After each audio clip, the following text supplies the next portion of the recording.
This episode is sponsored by Zenro Clothing Co. Pick up your tees and or accessories at zenroclothingco.com and be sure to use offer code Socrates at checkout for 20% off select items. Also, if you're not into spending the money, just check out the Zenrail radio playlist. zenrailclothingco.com, music for your everyday. This episode also sponsored by The Portian Bakery. If you're located in the Portian area of Scarborough, Toronto, be sure to check out The Portian Bakery, say what's up to Arvil, and pick up a donut or two. Baked daily, crafted with love. This episode also sponsored by Podbean. Podbean is the podcasting platform of choice. It's the one that me and Vish use, and is great, you know, if you're looking to start that DIY podcast yourself. Definitely check out Podbean. Use the link podbean.com/SocraticGamers and gain 1 month of unlimited podcasting for free. Test it out, build that content. Anyone could podcast, right, Vish? Yep. Start a podcast and get your ideas out there. All right, enjoy the episode. All right, before we jump into the main topics, I would just like to say shout out to Rule for picking up some Portian Bakery donuts. I like that he said like marketing matters, because it does, you know. Pick up some donuts, Portian Bakery. All right, so I think the thing that's like on top of my mind right now, because out of the list I was trying to figure out like what's the first thing to bring up, but the deep fake and the augmented reality thing. I was showing you earlier the Snapchat filters. Yeah. And I was at a family party yesterday. It's funny. Oh, shout out to Arvil. He knew that I wanted to talk about it, because like when I saw my cousin showing everyone the deep fake, the Snapchat thing, he was like, I was like, yo, send that to me, the video. And then Arvil's like, oh, it's like a topic for the podcast. I don't think they would call that deepfake, but yeah. No, but I'm saying like I'm lumping it together with like augmented reality, deepfake. Yeah. Like the creation of like the adjustment of like people's faces now is becoming so ridiculously advanced that in the beginning, you know, you really think about it being like pretty rudimentary. Like, do you think like we did have something similar in movies before, right? Yes, but it's like a mix of with CG and other things, right? Exactly. Like I remember as we were going through like the times, we were always trying to figure out like what's the best way to implant faces on top of other things. So like one of them was like Avatar. Do you see that video where well, actually, let's take it all the way back. So the first one's like in video games where they're doing like model renders, and then you're like, oh, it's not actually their faces. You're kind of trying to program like a CG face. Yeah, you know what I'm saying? And then it became like using those cameras in video games. I remember like if you look at the behind the scenes of Last of Us, Uncharted, they would be filming your face with like dots all over it in order to adjust like what they wanted the character that's representing you to play, right? And then they moved that onto what was that? The Avatar, like when you were doing James Cameron thing, the movie. Like if you look at the behind the scenes, they were like really implementing the dots on the faces, and then it seems like now it's like you don't even need the dots, which is so trippy. Like that filter was so good that it looked like this is basically the crying filter on Snapchat. That's like going. Yeah, that's the one that's big right now. Yeah, I didn't even know it was a thing until I showed you the video, and you're like, oh yeah, that's like a it's like a big thing. And then you were showing me like Corridor Crew's Luke Skywalker.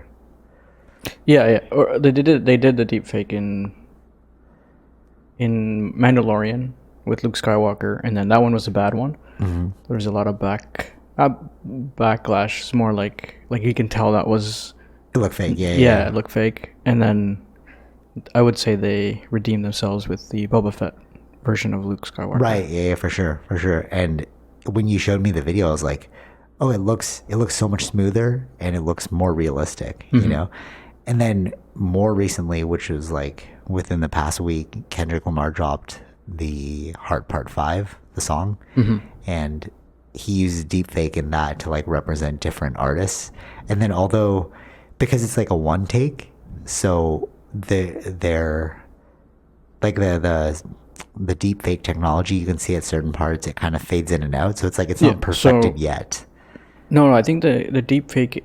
I'm not saying that it's not perfected. It's all based on how much input you're putting into that system. Okay, yeah. So if you have, But I meant more like as he turns his face, like Yeah, that's it what I'm shifts saying. back to a bit of Kendrick, and then he faces Yeah, the screen, and it goes back to. that's what I'm saying. Oh, okay, go ahead. Where it's like if you have, you had to have like thousands of images of that person, Right, right, of right. all different angles of that person's face, and then Oh, so you're saying like maybe during that angle they didn't capture enough data to get that angle, no, so or that's they why don't it have. faded So like back. if it was Will Smith's face, they don't have a picture of Will Smith's face in that angle. Yeah, exactly. That's what I'm saying. So it didn't fill it in Yeah, that moment. yeah. Wow, that's crazy. And So it's just for that one. Deep fake is a continuation, a continuously learning thing. It's like it's always evolving, right? It just Right, depends yeah. on how much input you're putting into it. right, for sure. So it's not necessarily like deep fake. The system is really good, just how much lighting of the person. So you have to get why I say like thousands of pictures. It's like you have to have different angles and different lighting scenarios for that for sure. face, Yeah. so that they know how to so that in real time when you're moving your face, it'll adjust to based on whatever that picture is. It does it in these calculations are done in seconds, right? Right. And it's crazy because like, all right, so there's a huge difference between like deepfake and augmented facial. Yeah. Like the filter is more of like augmented, but it's still they're still morphing your face. So Yeah. so that's why I lumped them together. Remember when Spider-Man was coming out and they thought that deepfake was being used for that picture? Remember they're like, oh, is this actually is this old footage or is this like new footage? Because they weren't sure if like Andrew Garfield would be in it, right? And it's funny because like to watch the people go back and forth about it, it's like we're really entering that zone where you're like, but what's bro, what's funny? real now? It's funny what's about that. It's like the corridor crew who has like a lot of knowledge in this. Yeah. They called that no, he's in it, like based on those leaked images. Oh, okay. They said themselves like it's too difficult. this is not something that you can fake. He's in the movie. And And it they were turned out they were right. right. Yeah, but I mean, those are also advanced like CGI experts, right? Yeah, that's what I'm saying. So, It's like you have to have that level of knowledge. Like, but to the general public, you couldn't Exactly. tell. You can't tell. Yeah. And I remember it all started with the Tom Cruise video. Yeah. Remember that, like where somebody was just being Tom Cruise and like It's a deep fake too. Yeah. yeah, it's deepfake. Yeah. That's where deepfake. Like that's where I first heard about this deepfake technology. But also, what's crazy is people don't really, like the general public doesn't really know about deepfake technology. You know what I mean? Like you're not going to go to somebody and be like, oh yeah, that's just deepfake, and they're like, what's a deepfake, right? It's more of like a specialized thing. It's happening now too, though, in news worlds too. That's what I'm trying to get to. It's like, so what do you know is There's real? reports coming out like, oh, like there was, I think, Zelensky saying to his people to like drop their arms, like Russia won or something like that. Right. But that was a deep fake. Okay. Wow. So like you can really influence. Yeah, and because like if you make a picture quality a little bit less, like a little bit grainy, you can't tell it. Like, you know what I mean? Like, Right. Yeah. you can't tell, and it's going to get better and better. Like, it's going to be difficult to tell what's real, what's not. Dude, that's why I'm kind of like freaked out because it's like where do you start drawing the line, start making policies for this? You know what I mean? It's like you can't use deepfake on this, or it should be a crime to use deepfake because you can really influence the entire masses, right? Yeah. But before I go into that thought pattern, I just want to go back to an artist thing that I heard about, and I was kind of like, I don't know if that'll actually happen. But then now that I see how good the technology is, it's like maybe it will get there. Was licensing people's like actors' images for movies, so you don't even need to hire the actor anymore. You just get their licensing to like use their face. See, it's like as technology grows, it's like you have to start building policies and like rules into the system. You know what I mean? Yeah. Which could be pretty lucrative for an actor going forward. But then now as an audience member, you're like, I don't know what's real. You know? Well, it's kind of going in that. A lot of the times it does go in that side. Like it's a lot of them don't do the stunts, right? But Right, for sure. they're putting their face in through, yes, like CG or other things like that. But like now it's like it seems like it's gonna go in that direction no matter what. Like Exactly. Yeah. it's like you can bring back an old actor or an actor Yeah, totally. from the past. So I had like a little pause there when I was explaining that because I just thought of Gemini Man. Mm-hmm. So Yeah. Will Smith using anti-aging technology to make himself look younger. Mm-hmm. Like you don't even need like the makeup and like all that stuff. It's just use some tech. But I don't know, there's also like the difference between things that are filmed in camera and then things that are filmed with CGI. Yeah. Or like deep fake technology, right?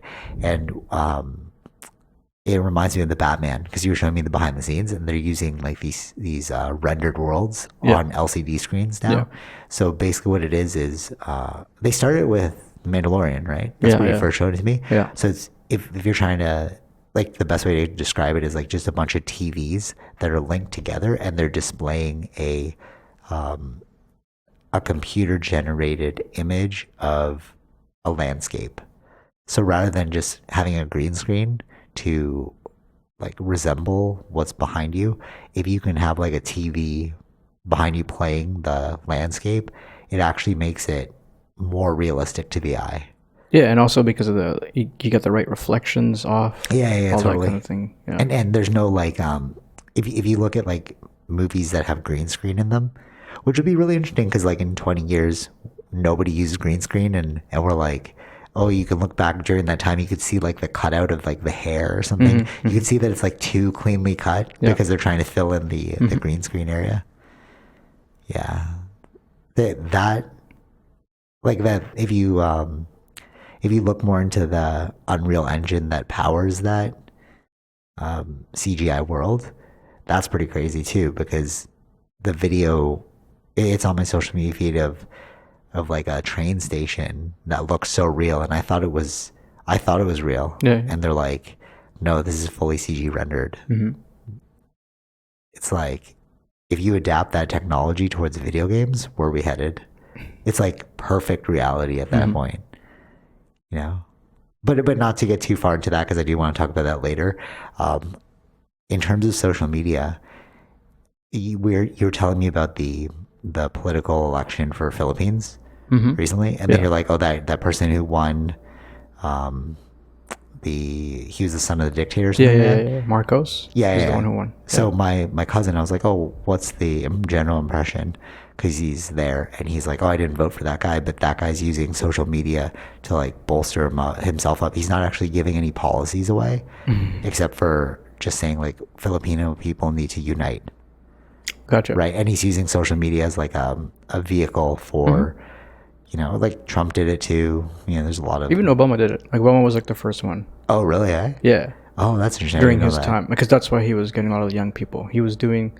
Oh, was that like not We the Change? It was like Be the Change? No, I don't remember, but yeah. You know that, right? Like something changed, yeah. There's some like yeah slogan that went around. But he did use like he was using like at that time social media was like more like YouTube or things like that. And the other party was not using that, right? Oh, that's interesting. So that was like so he was the first one that's why he won basically name recognition. Right. Became big. Now pair that whole like social media influencing with, you know, deepfake technology, CGI. We're really looking at the world through devices now. Yeah. You know what I mean? We're not actually connected to reality in terms of what's in front of us. We're connected to reality in terms of what's globally happening through the things that we see via screens. You know what I'm saying? But if you look at the nature of media in general, like TV and stuff, it was always doctored. You know, there's always some like bias towards it. Everything's got a bias on media. You know what I mean? And now we just have media in our pockets all the time. Yeah. Which is so trippy. So like you can really influence like elections, like I don't want to go into the war that's going on, but the Ukraine videos that they showed that the whole like city was burning, but then they showed that it was just CG render, and I was like, okay, as a novice consumer, how are you going to judge this accordingly? Yeah. Right? Because like again, going back to it, like how many people actually understand deepfake? How do you know that deepfake's a thing? Yeah. So that's why it's more like trusted media versus non-trusted media. For sure, That's right? the thing. Yeah. That's more happening now. But I feel like you need to strike a balance as well. Like Kendrick actually brought it up in his new album, how he's like, you need to live life off of a phone, off of like screens, and because he's like, there's like a real world outside, and then it really makes you like contemplate, what do we consider real now? Like how much matters to you in terms of your surrounding versus your physical surrounding versus your digital surrounding. Yeah. And the example from yesterday, like at the family party where we were like praying for the food, and then my cousin just like shouted, "Oh my God!" But like he didn't realize that we were all doing that because he was playing video games, so he was like locked in. Right. You know, this is the world we're heading towards, which is super trippy. Yeah, I mean, it's Like, always yeah. Well, it's always changing. But yeah, that's why I almost feel like how do you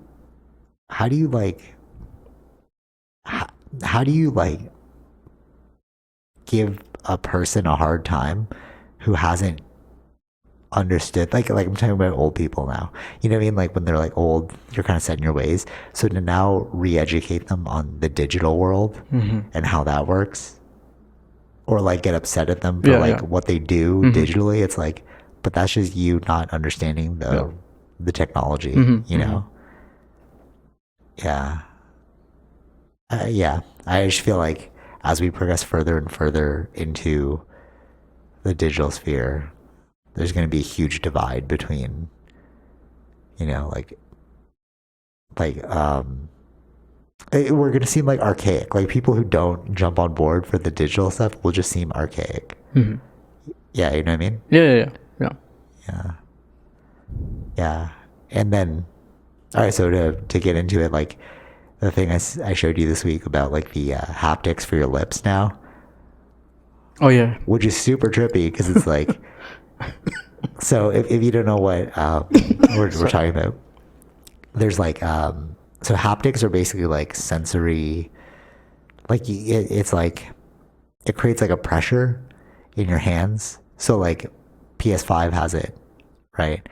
Where if you're like shooting a gun, you can feel like the pressure of the trigger release and like all that. It's more like a tactile thing. You have to feel it. But then they're talking about VR, where you're saying that you can feel like bullets whizzing by your head. Yeah, like that's my assumption. I don't like they have the same haptic feedback on the headset or the VR headset. So I don't know. Yeah. And PS5's like pioneering this. Yeah. So the other thing that they came out with now was like, I don't know, they're using like wind or something to wind on the headset to make like there have a sensation on your lips, which is kind of funny because if you think about like where this could go, like obviously you jump towards like they didn't market it as that. They're like, oh, you can now feel. But that's where the market is. Yeah. Like you could feel like drinking cups of coffee or like stuff, but it's like, well, there's a million other things. Well, not a million other things, but like there are more X-rated things that this can be tied into. Yes. Yeah, this is like we're trying to find ways to jump into a virtual world, right? That's what this is. And it's like you start off with a controller, but I don't know if it's like is it like the education process is really fascinating to me because you start off with a controller and then you're like, okay, let's add a headset. Okay, now let's add sensory to your lips. Okay, now let's add a bodysuit. Okay, now let's do this. You know what I mean? And it's like, is this programmed? Like, is it the plan, or is it just like No, if you think about it, it's like what were we always trying to do? What movies, for instance, you're trying to go into another world, Right. Yeah. or Okay. you're experiencing it, but you can only experience it through a flat screen. Right. So now we've got, we did 3D, and now we're doing VR, like to actually have it as if you're in it. So it's just, I think, a progression, natural progression, that we want to find a way that we can Right. have whatever we're watching, that experience, but actually feel those experiences. Right. So you don't think there's like a grand plan of like I don't think it's like a grand plan. I just think it's natural it evolution? just makes sense to go in that way. Yeah. Yeah, and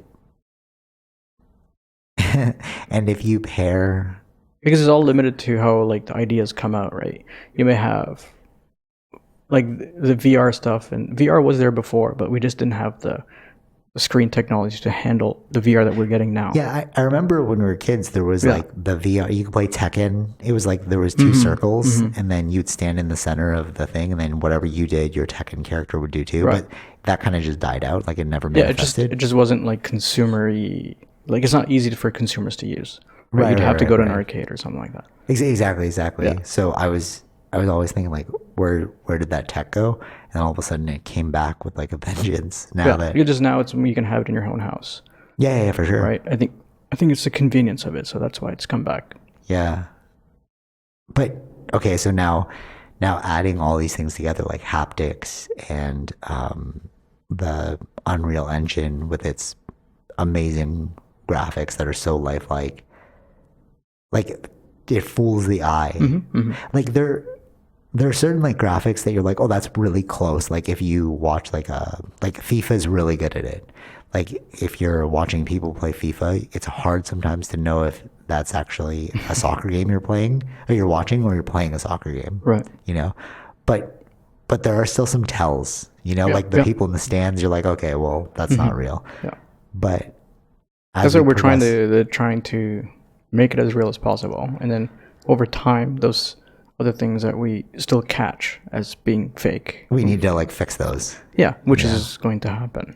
The point, I think, the end result is to make it Seamless. seamless to reality. Yeah. That's where we're going.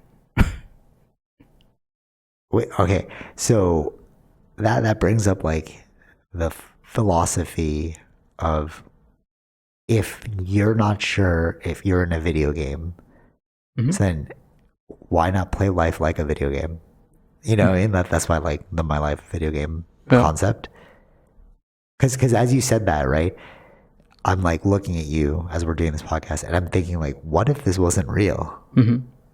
Like the sensation you feel. What if it was so indistinguishable between reality and CG that I feel like nervous. I feel like all the emotions that come up. Like you feel less nervous if you're playing like a video game and your character's not gonna die. Either you're like, I'm not gonna die, but my character will die. Right. But now, what does that do to you if it's so real that you're like, you don't even know? Yeah, I don't know if we're saying? gonna get to, like, I understand like that, but are we gonna get to that point where it's so real that We don't want it anymore? Like, is there a point of No. diminishing returns? I think that you're still gonna know the difference of the realities, right? Really? Yeah, because if you can still die and then reborn in that other place, right? In the VR world or whatever. So it's like you're gonna do things that you wouldn't risk in this life. Right, okay. In the true reality. Interesting. Okay, but what about PTSD and stuff? Like we were talking about Forza. It was Forza, right? The game you're playing? Oh no, GT. So Gran Turismo. Gran Turismo. Oh yeah. Forza's the Microsoft Xbox, version. Yeah. So you're playing Gran Turismo, and then I was saying it would be crazy if you bought the wheel and then the gas pedal, and then also if there was VR that accompanied it. Mm-hmm. And imagine playing that game where if you're in the driver's seat, it's indistinguishable from reality. You get into a car crash.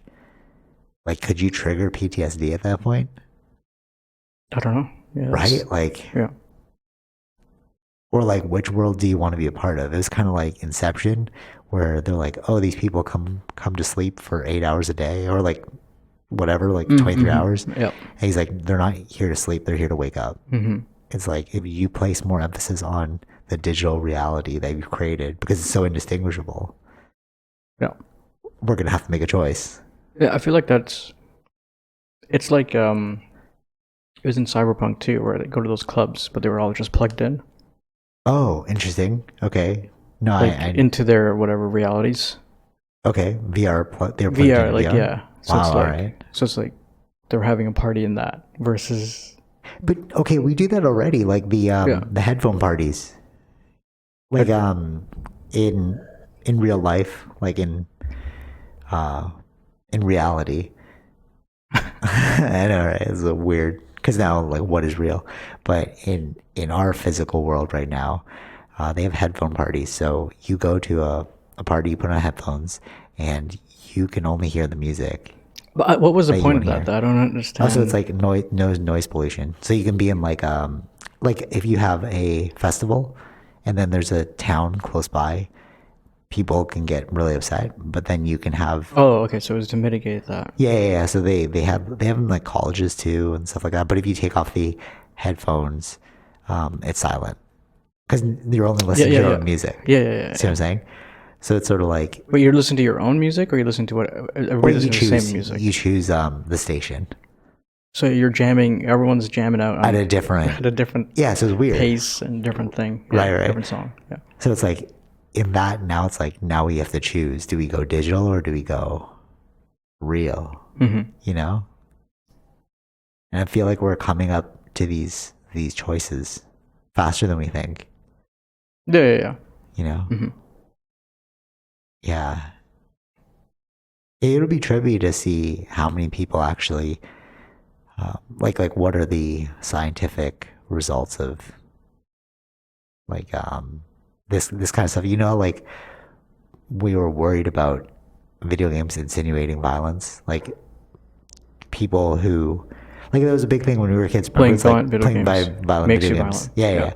So now it's like Which is not true. But yeah. Which is not true, yeah. But like what would the other psychological studies be going forward from this? Yeah. Which is No, what that- I'm really interested about. It's like detachment from true reality. I feel like there's going to be a clash of people where people who love technology and people. That's what I mean. Who Right? Well, I despise- mean, even again, there is that right now, right? There are people that denounce But all like there's technology. like a no, like even like the same people who are against the mandates are also like against voter, like those chips or stuff in your body, like they don't want anything of you connected to the internet. Right. And so you think that there's going to be a huge divide in the future? It might be, yeah. Yeah, that'd be crazy. Yeah. Especially like, but then you have to choose. Like as a kid But today, these things happen such gradually that I don't know. Like there will be always the minority of those types of groups on either side, right? right? Or the extremes. But then the general public are just in the going middle. along with the general, like whatever's going on in the world. Well, what was that thing like Wall-E at the end? I didn't see Wall-E, but you guys were talking about it before. How like the robot makes it to Earth and they're all like plugged in and they're all just like in VR. It wasn't on Earth, like Or it's like a spaceship or something. yeah, like yeah, that, yeah, right? yeah, yeah. Where all Yeah. the humans were, yeah. Yeah. So you think about that, and you think about like the Matrix. It's almost like they're really trying to warn us of this like dystopian future of Yeah, we detachment. we have these fears of a dystopian future, right? I know, right? But it's like weird how it's like innate But in it- us. Yeah. Well, it's just the future. We don't know, right? So if it's like the worst case scenario, this might be the case. But we don't know what the future really holds, right? What comes Yeah. from all these things. We can. That's why it's like even was it Black Mirror? Was all dystopian. Yeah, it's all dystopian. Yeah. Right? So Isn't, it's like- isn't it interesting that everything we gravitate towards is all about dystopian? Like negativity really rules like our like attention. But I mean, that also does go back to the times when we were hunter gatherers. And I mean, still now you have to like look at the danger in order to survive, right? So like survival is all about analyzing the danger. I heard this thing is very interesting. Where because we don't have to think about getting food or like our mind. If you're only thinking about trying to get food, your mind is only focused on that. Now that we don't have to worry about food, right? Yeah, for sure. So our mind is what do we have to think about the future. Like but that's in the book Sapiens they talk about that. That's where agriculture came in, because we were always thinking about hunter gathering. Right. Yeah. No. What I'm saying is like now where does the same mind that was thinking of how to get the food is now thinking like it's all about preservation, right? Right. So how do you? So he's only thinking about the future, like afraid of. You want to control. Right. And for your survival and that is the base of why we are having so much anxiety and like, because there are like real, I almost feel like you need to put yourself in some sort of like real danger to understand that things aren't as bad. Like, all right, so like I always go back to like jiu-jitsu, because it feels the most like you're in danger, because like you're really trying to battle each other, right? Like you don't want to like if at any point you were super malicious, I could break your arm even if you're tapping, right?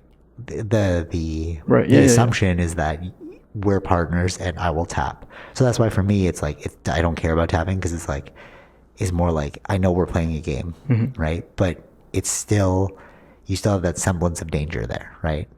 And I feel like if you don't put yourself in those kinds of positions, rock climbing's another way to do it too, because you're like, if I fall, I'm dead. Even if you have the rope, it's like you still understand the concept of like a really grave situation, you know? Yeah. And I feel like that like distancing from that makes small problems seem really big. You know what I mean? Because like my thought process is it'll never, like whatever I'm going through that's psychological, I'm not actually being harmed by it. You know what I'm saying? Yeah. Like it was in the Evolve Your Brain book too. It's like you have to understand the difference between a cheetah that's running after you in your mind and a cheetah that's really running after you. Because one is anxiety, and then the other one's a real danger, right? But we get pushed into anxiety because of what you said, like, you know, our brains haven't evolved to understand that, because we spent hundreds of thousands of years evolving towards running away from danger, that there is no physical danger around us anymore.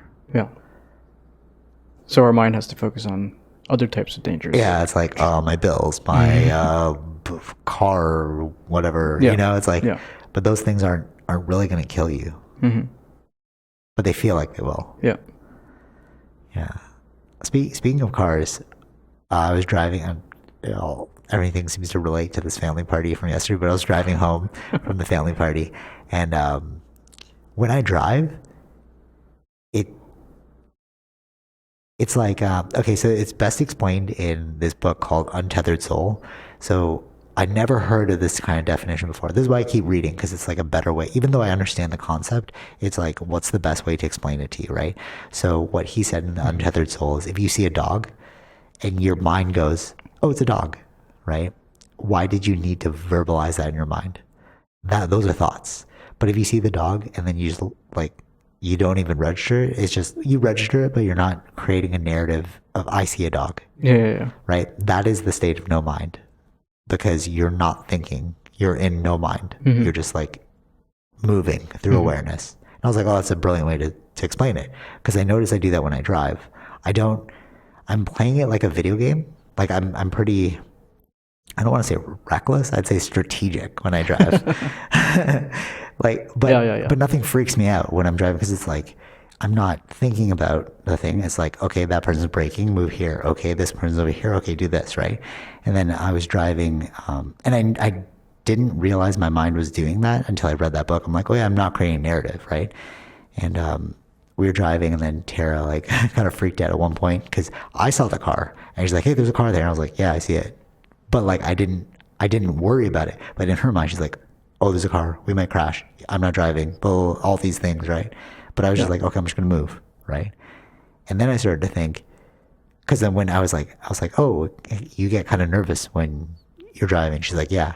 And then I started to get nervous because I was like, wait a minute. We're all on a highway going 100 plus kilometers per hour. Yeah. At any moment, if I chose to just swerve, Yeah. we would all die. Yeah. Not just me, but I can take out a bunch of people. Because especially during traffic time, you're all rushing. It could be a multiple car pileup. Yeah. And then I started to think, how archaic is that? That we still drive? Like, right? Like, the concept of a self-driving car seems like the most civil thing to do. Yeah. Right? Yeah.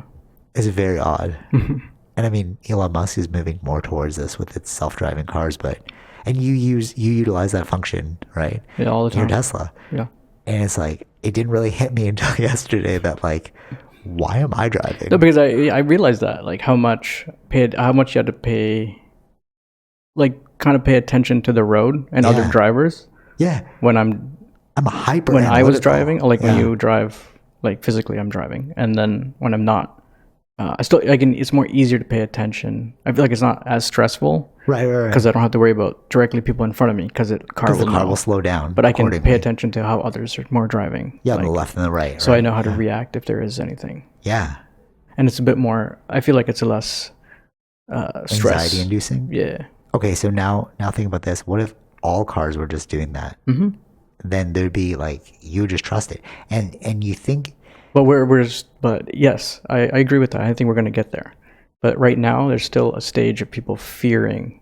Oh, I was going to get into that. Oh. So everyone who's like, oh, that's so scary. I'm like. To let something else drive for you. But you do that when you're on the train. You do that when you're on a bus. You do that when you're on a plane. You're not driving. You're entrusting. Just because it's not human doesn't mean it can't do the work for you. You know?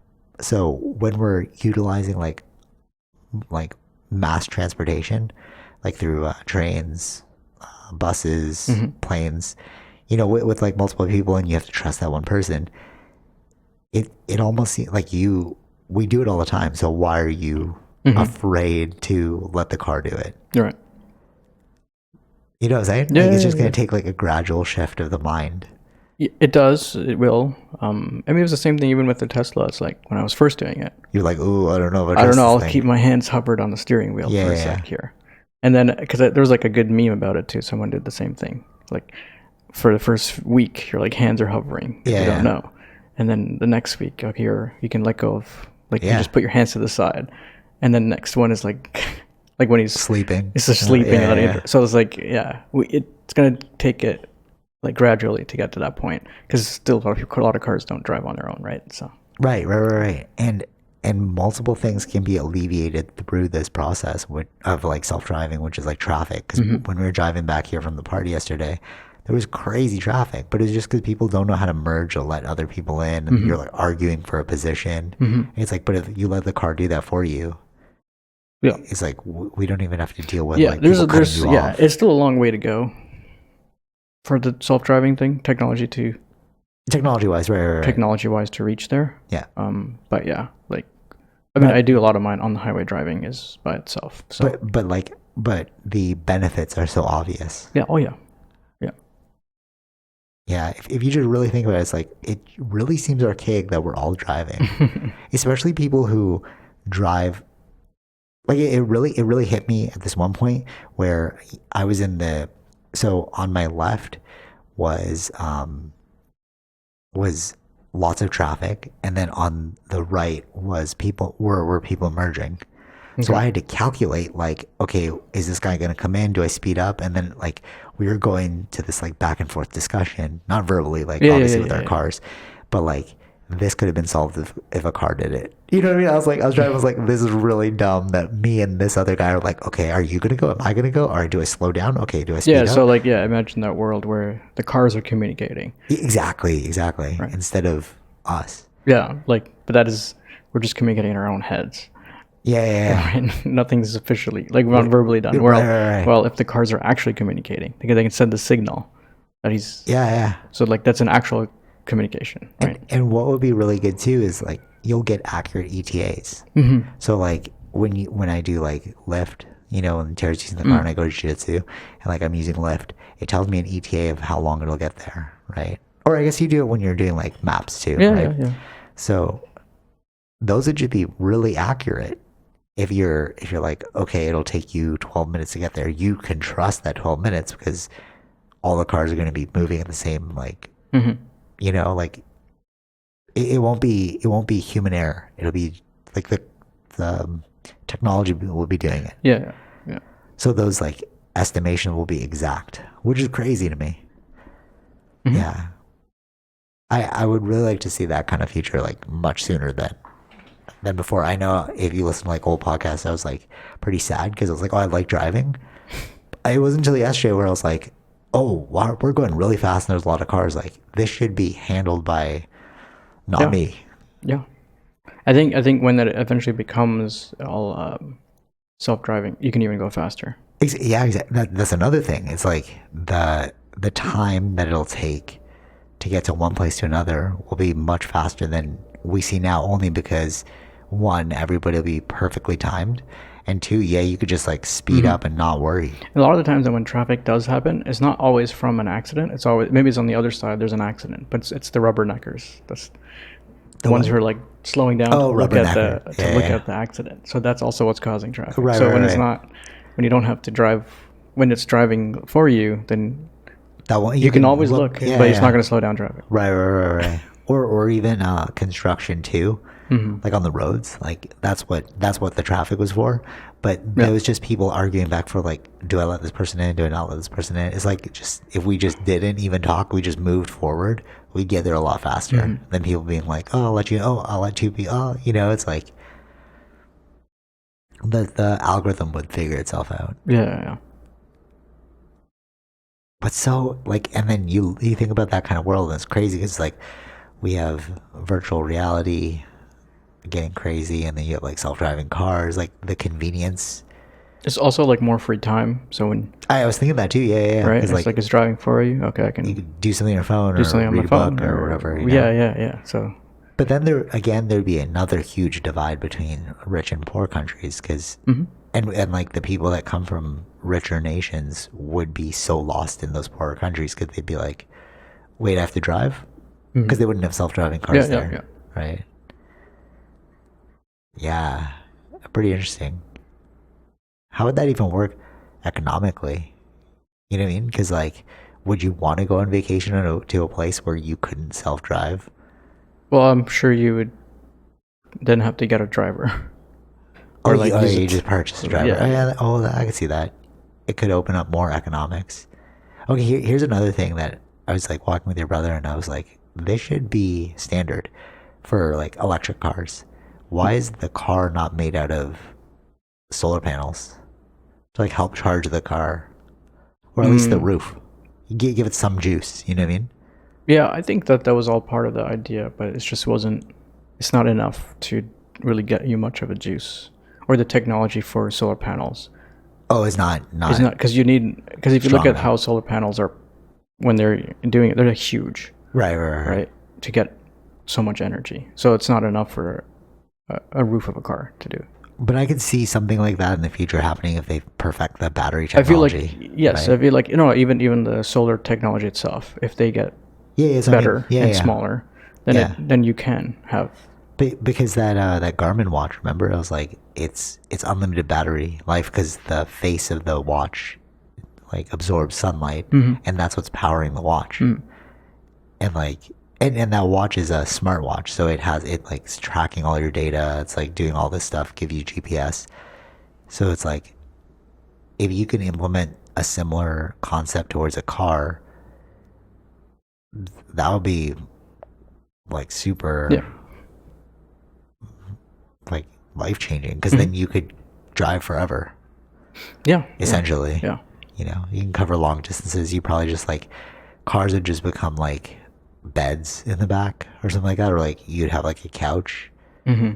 You know what I'm saying? Like, yeah, it's so trippy.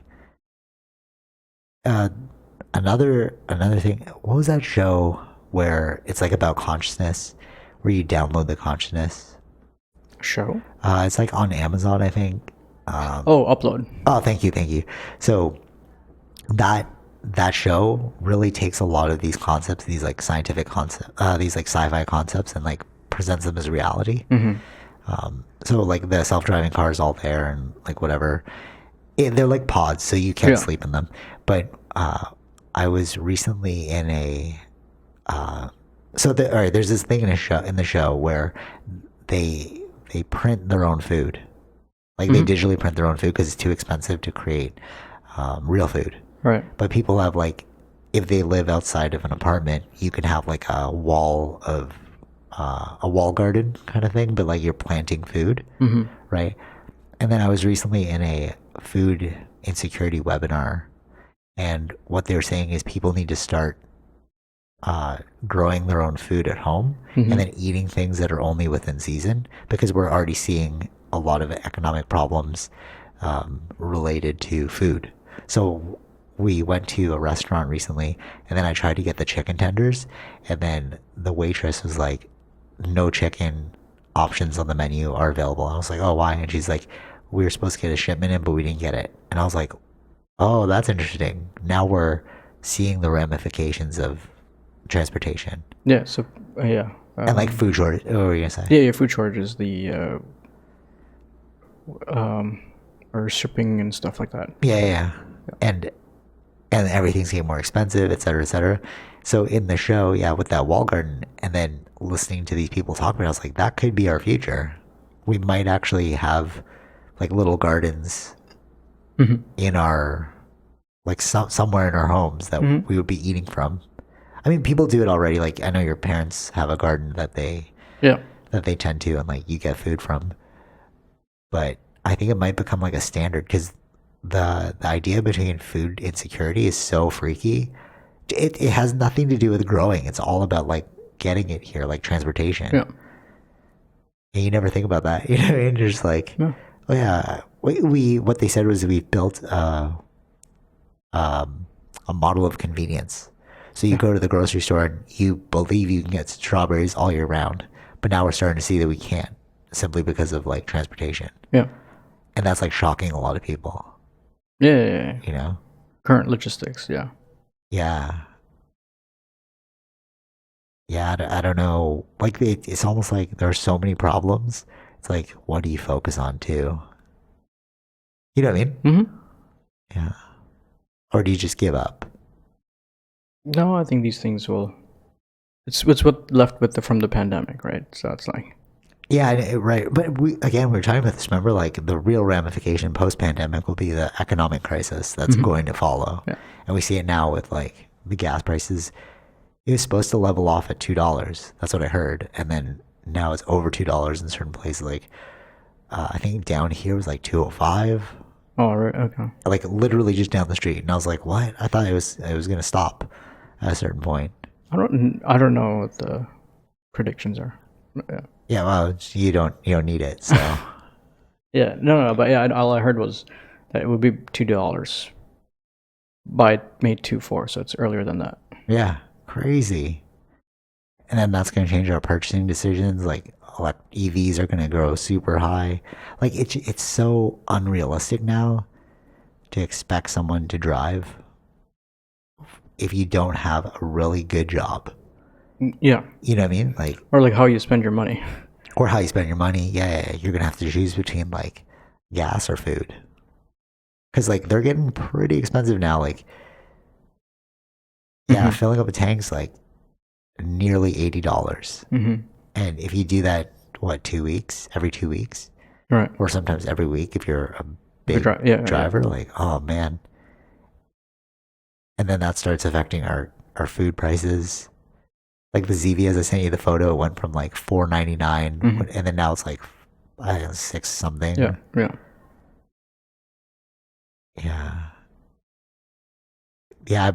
We're creating like a weird mess. Yeah, like the ramifications that were left behind. Yeah, from It's like, how's it gonna unfold? I think the recession is what makes sense to unfold, to fix it again. Yeah, but what will that, like, the first big worry was COVID, we can't go outside. Now the next big worry is like, oh, how are we going to spend our money? Yeah.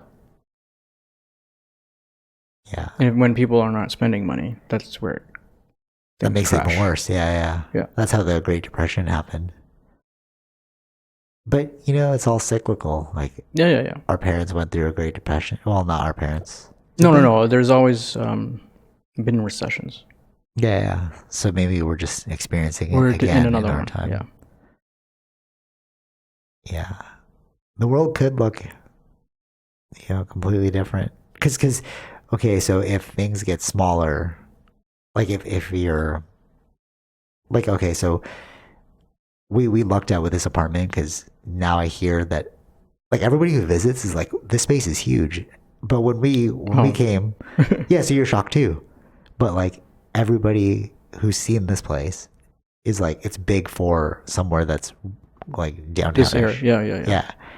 And then hearing about how people in the heart of Toronto have like one bedroom, one bathroom, like a tiny, tiny space. Mm-hmm. And they're paying like way more than we're paying. Yeah. It's like, why not just convert to the metaverse? You know what I mean? You could have fields, bro. You could have fields of gardens, and like, space is not an issue in the metaverse. Mm-hmm. In the CG world. Yeah.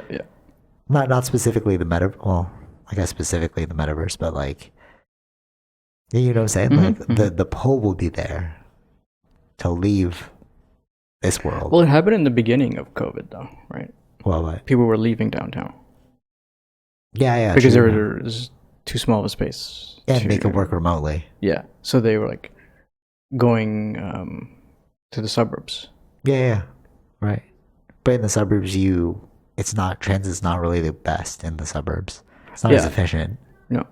So now that work is coming back, it's like, yeah, do I want to go back to that? Mm-hmm. Yeah. I mean, imagine the way like work would even evolve, because like we use Zoom and stuff, right? Like, you jump into the metaverse and we have okay, let's say you have a global construction company you work for, right? And then they have offices in like Hong Kong, Europe, America, Canada, right? And then you just create a meeting time and all of you just zap into the metaverse. So you have a digital office space now versus like a physical one. Yeah. You can get things done a lot faster, a lot quicker, right? Like, coordination will be easier. Yeah, that's the best case scenario. Yes. But I'm seeing it even with like the so like for the company that I work for right now, they're connecting all of these people from different companies to do webinars and stuff, right? And how do you go from somebody who works at like the David Suzuki Foundation, who goes from his office meeting to our meeting, back to another meeting but that's all Zoom. Yeah. So it's like, before Zoom, he would have had to have actually taken a bus to get to us or something like that. Right. So you're like cutting down on a lot of like lag time. But because you're like, best case scenario, I'm like, yeah, but it seems like this is the best case scenario. No, I mean, to have everything work out equally. Yeah, that's true. But I'm like physical. I'm like seeing it. I'm like, oh, you're actually creating these events that we can all. They're doing like this fireside chat, like every lunchtime, like these like heads of different big companies would come together and they'd give like a talk on climate change or food insecurity, stuff like that, and it's like, before, to physically get there, that would take your whole day. So to take part in that webinar, it's like, that's your day. Right. But now it's like, not, you know, that's just a lunchtime meeting. Yeah. Weird to think about, but that crept up on us. Nobody saw that coming, and that became a norm. I really don't see it moving back from this, because the productivity, in general, productivity, will go up. But you're right, though, because we were talking about people going back to work, and it's like, it is your industry, though, because I'm in marketing, so I can do that. But like, there are a lot of the people that I see out now are mostly like bankers because they have to physically go to a bank and like you have to meet with them to like, Mm-hmm. you know what I'm saying? Yeah, I don't think it's just bankers, but there's a bunch of But that's the one I see. a variety. Yeah. Yeah. That there, a lot of people have come back, or it's like mixed, like couple days at home, Yeah. 3 days in the office. or But like something you're that. saying, it's like it's industry specific, so it's like Yeah. I think in areas that made sense for people to stay online, probably would stay online. But if Yeah. areas where they see more productivity being in person, then that's what happened. Like they Yeah. will be the ones who have to come back, right? yeah, for sure. It just depends on the situation. And naturally, you're solving the climate crisis by doing this. Hmm. You know what I mean? It goes back to like the whole concept of like marketing, which is the primary adage of marketing is the consumer doesn't know what they want. You have to like Yeah. educate them on what they want. Yeah. So it's sort of like if you take that concept and then you're like, how do I solve the climate crisis? Okay, just take away their options. Mm-hmm. It's too expensive to drive there. Digital meetings are so much faster. You could spend more time at home. You know what I'm saying? Like, Yeah. it almost feels like we're being towed. It goes back to the whole thing about was the development of haptic suits and VR planned, or was it just a natural evolution? And I'm wondering that about this too. It's like, was this all planned or is this natural evolution? It's all natural. It seems like, but it's like, it also seems like intelligent design. I don't think it's intelligent design. I just think that if you understand economies of how they work, it just Yeah, like the nature of things. the nature of the yeah. economies, how our system works. That's what happens. And okay, so then that brings So you have into, to be like- in that world to understand why it's happening. Now. right, totally. So now take that concept. Oh, yeah, you were gonna say? No, that's it. Oh, I thought you were gonna finish the thought or something. All right, so now taking that concept of like, oh, it's not intelligent design, it's just natural progression if you understand how this thing works, right? What does that mean about the universe and God? Yeah. Right? Because it's like, yeah, if you just understand physics, you wouldn't be surprised about all of these things. You wouldn't believe in a God, or like God would take on a different name or a different form. You know, there wouldn't be a creator. There's just physics. Right. Really, yeah.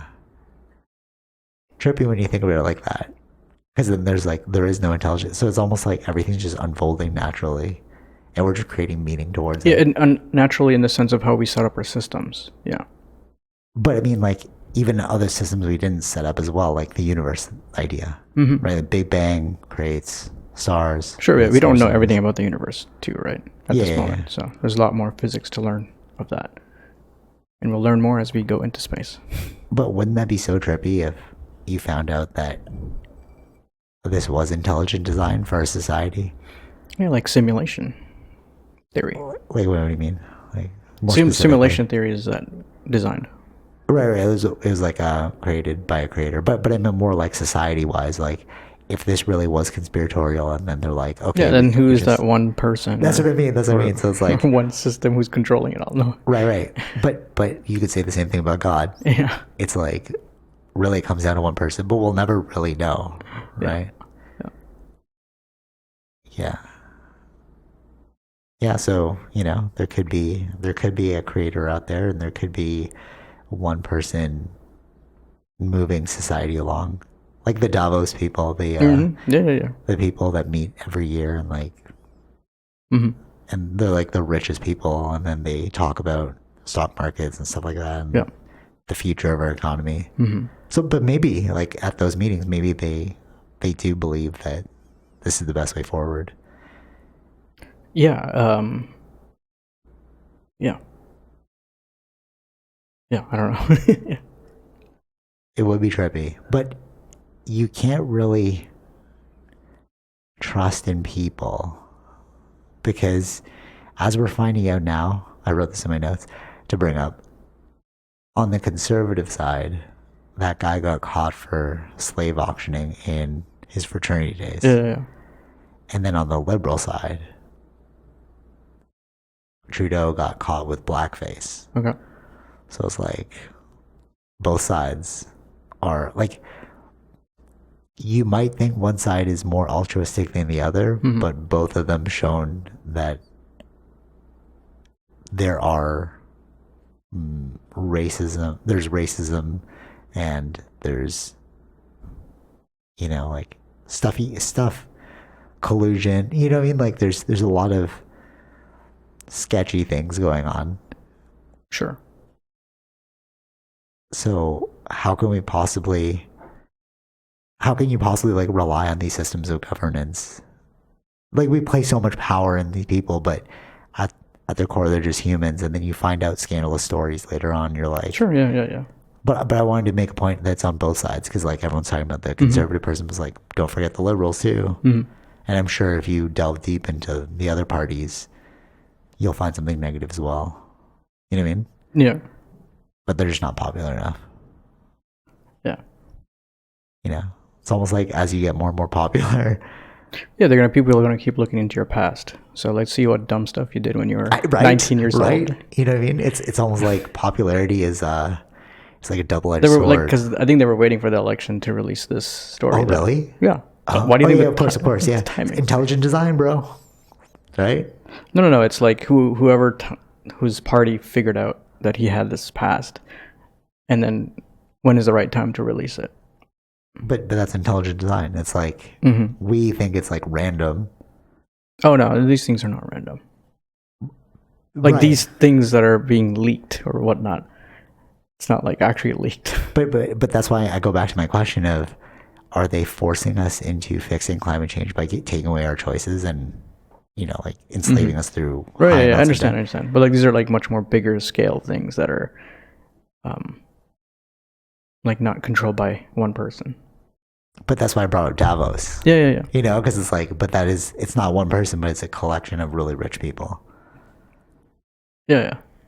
Yeah. I'm just presenting both sides of the argument. Sure. Like, it could be, we'll never know. Yeah. Because you're not in those circles, right? At its highest level, like, it could be them conspiring. Sure. Yeah. But anything can be, right? Yeah, exactly. So what does that leave you with if you don't know anything? You have no control of it anyway. So. He's right. Yeah. Yeah. Trippy to think about. Like, is it going to make a difference to know that they are controlling it or they are not controlling it? Like, well, I feel like if people knew, you get more people speaking out against it to correct it. You know what I'm saying? Right. Like think about I don't know, I guess like racism in general. Like if people see racism, they try and correct it towards a more positive light. Sure. Social justice. Yeah. I mean, it could be. It couldn't be. Yeah, but it's like there's other kind of questions like why would they, like hurting the economy? It's like most money, like for instance, like war, right? Saying that it's these they want war or countries want war. Yeah. They make money. Well, there's only like one, like defense, not like one, but like there's only defense parties make money, right? But like okay, true. When defense contractors. Defense contractors, where it's more like most of the like country's economy and all that stuff is coming from like all the tech companies, like Apple or like you know what I mean? Like yeah. It's like why would they wouldn't want? That's where most of the money is being generated, tax wise and things like that. Right, so it's not like defense contractors are small picture. Right. But we're assuming it's like only them who are controlling the things. Yeah, I see your point. Yeah. Like government plays not as big a role. Yeah. As commercial industries. Yeah, and people don't want to spend money. Actually, that makes sense. That makes sense. That makes sense. Actually, it's like it couldn't possibly be governments alone plotting things. Yeah. Because they have a different interest as opposed to corporations. It's almost like if you wanted to really sedate people and then make them complicit, you would give them UBI. Because you give them like a means to just like stay home and like do nothing. Or not. I don't know. What do you think? Like, do you think UBI would make us more complicit? I Or think so. maybe the debt makes us more complicit because you want to work that debt off. Actually, think about this, because if you're in a survival mode, right, aka you have high amounts of debt and then you have to work to pay it off, you're in survival state, you know? But if you give people free time, like all the money, they'll start reorganizing things, just like happened with agriculture. We don't need to worry about hunting and gathering anymore, so we have more time to like think and evolve. So maybe they wouldn't want, like maybe the best case for control is to enslave you through debt so that you are more in the survival fight or flight state versus like a peaceful state where you can like rationalize things differently, because then you start to think about things that are wrong with the world. You know what I mean? I don't know. Yeah, I see what you're saying, but I don't know who. It's not like it's all budgeting stuff, right? But we saw it through COVID too. Actually, think about it. Like, remember, we're like, oh, people have more time. Like, racism was always there, but then Black Lives Matter took off crazy because people didn't have to go to work. Yeah. So maybe it's like the enslavement through debt that keeps people more complicit than giving them, you know, like like don't do anything, just let me give you some money. That makes them less complicit. Well, I think people got more money during that time, right? What do you mean? They were giving out checks. That's what I mean. So it's like now during the time of COVID. Yeah. So now you don't need to worry, and that's why I'm saying Black Lives Matter took off, because then you had more time to think about more pertinent issues. Whereas other people would have before been like, I'm just going to work, bro. Like, this is an issue, but I have to pay my bills. But then it doesn't, that's what I'm saying. Like, from giving out the money causes these sort of situations of like recession. Yeah. Okay. Yeah. They're connected in that way as well. Yeah. That's true. So maybe that was the even greater plan. They're like, okay, we'll give you guys money, but then that'll force us into like maybe, no, this is totally conspiratorial, but it's like we'll give you the money, create an illusion of debt, like we can't pay this back, so now we need to hike up all the prices. But how's that even real if you could just print the money? Right. You know? Yeah. I don't know. The more you think about this and like you deconstruct it, it seems like it's our maths and economics that are like adding the inflation percentage and doing all that stuff. But the more you think about it, the more ridiculous it sounds. Yeah, I know. Yeah, it's just we've set up the system that way. Right. So the more who's in charge is the system. I wouldn't say person. The system is just naturally propagating because of our dependence on the system. Yeah. And our mats that we put onto it. Yeah. Exactly. Yeah. So it's like nobody needs to be running the system anymore, because we're so entrenched in the system and the way it works that it's just has a life of its own. And the only way to undo the system is for all of us to detach from the system. Yeah, but what? Well, you can't. You can't. You know, it's like so who's controlling us is the system. Like, it's not any individual or group, I would say. Maybe that's the simulation. Yeah, that's what I'm saying. It's that's the program that we've started is now controlling us. Because the only way to untether from the program is to take the harshest reality, which is stop using it. Fend for yourself. But then you can't go that way. But you can't go that way. Exactly. You can't go back and hunt for food again. Exactly. We're not going to do that. Exactly. So we're so hopeless. It reminds me of the Matrix. We're so hopelessly dependent on the system. Yeah. At this point, yes. All right. Like, we've come to this level, right? Like if you wanted to change the system, maybe back in that time, like when it was first starting, let's say. Yeah, but like we're literally. Yeah. Oh my God, maybe that's the whole idea of the Terminator. We're too far into it. We can't go back. But maybe that's the whole idea of the Terminator. Then one of us will go back in time to destroy the system before it even begins. Right. Yeah.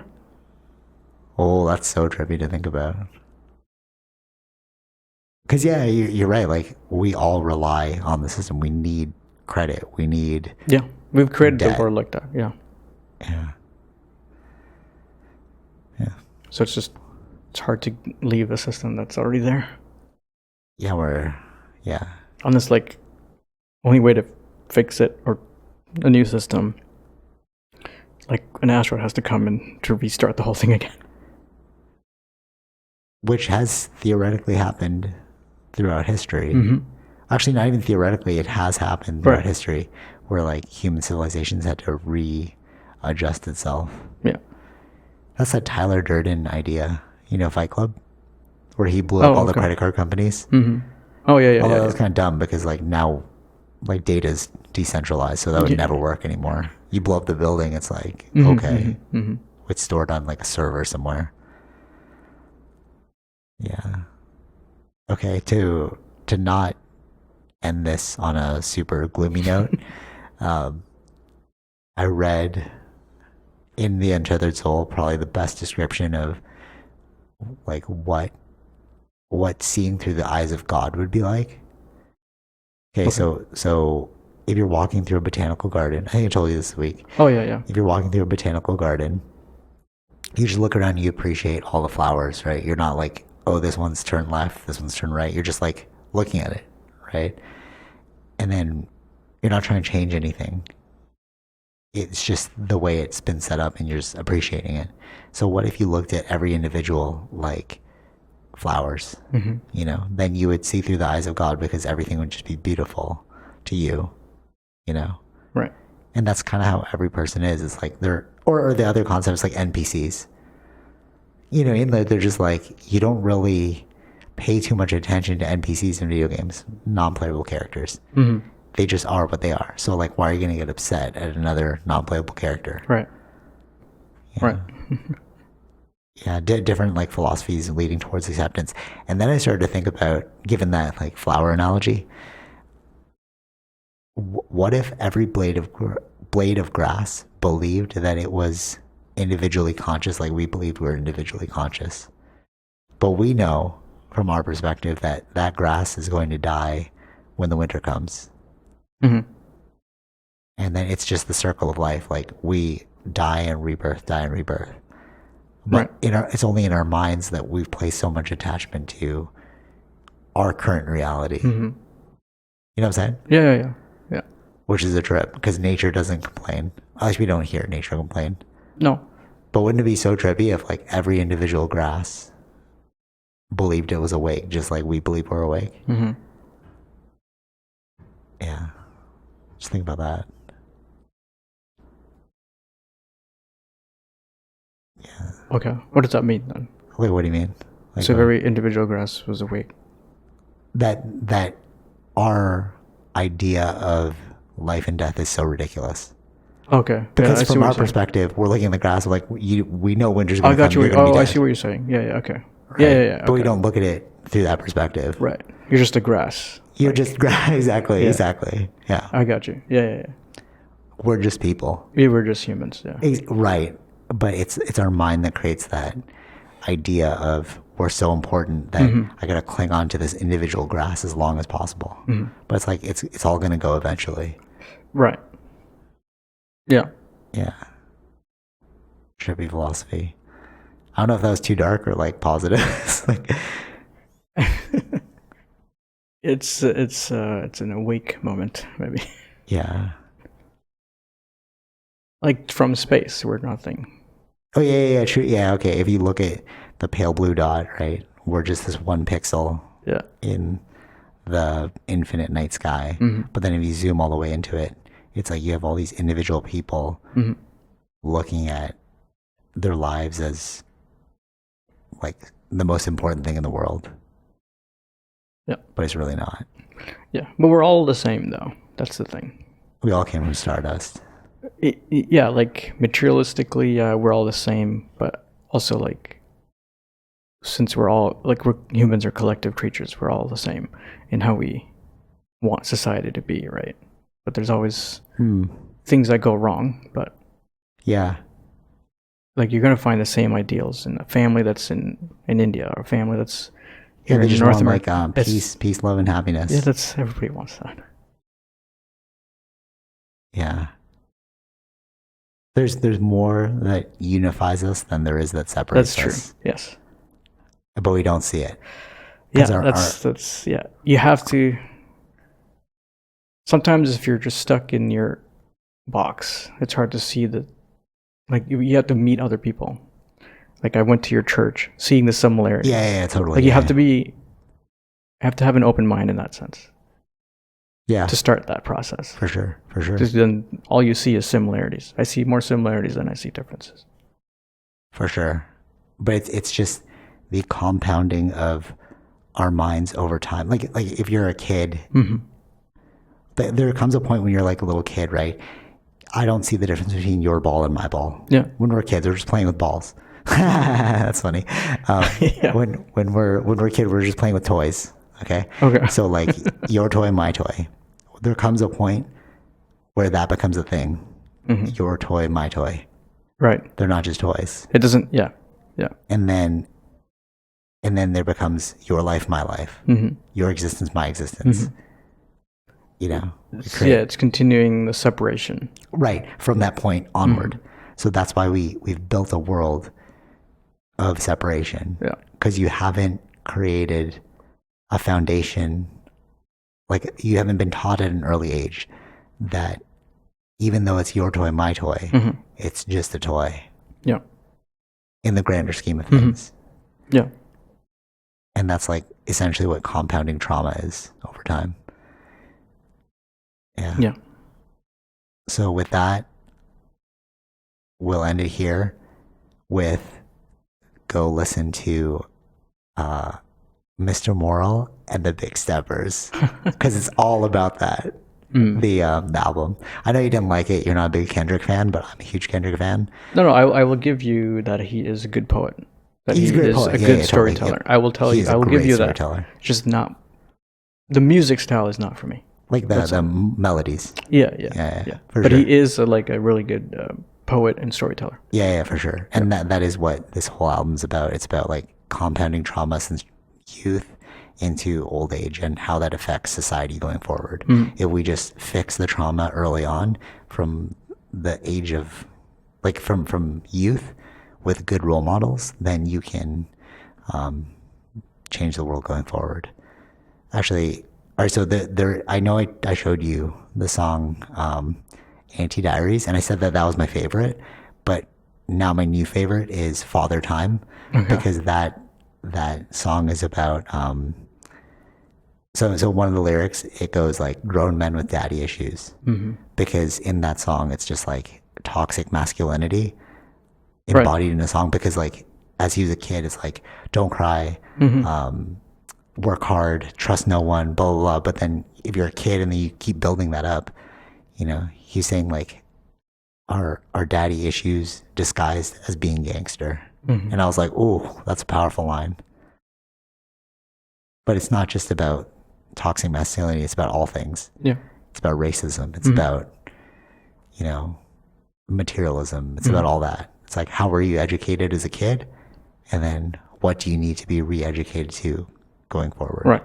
Yeah. Easier said than done. Yeah. All right. Final thoughts, Fish?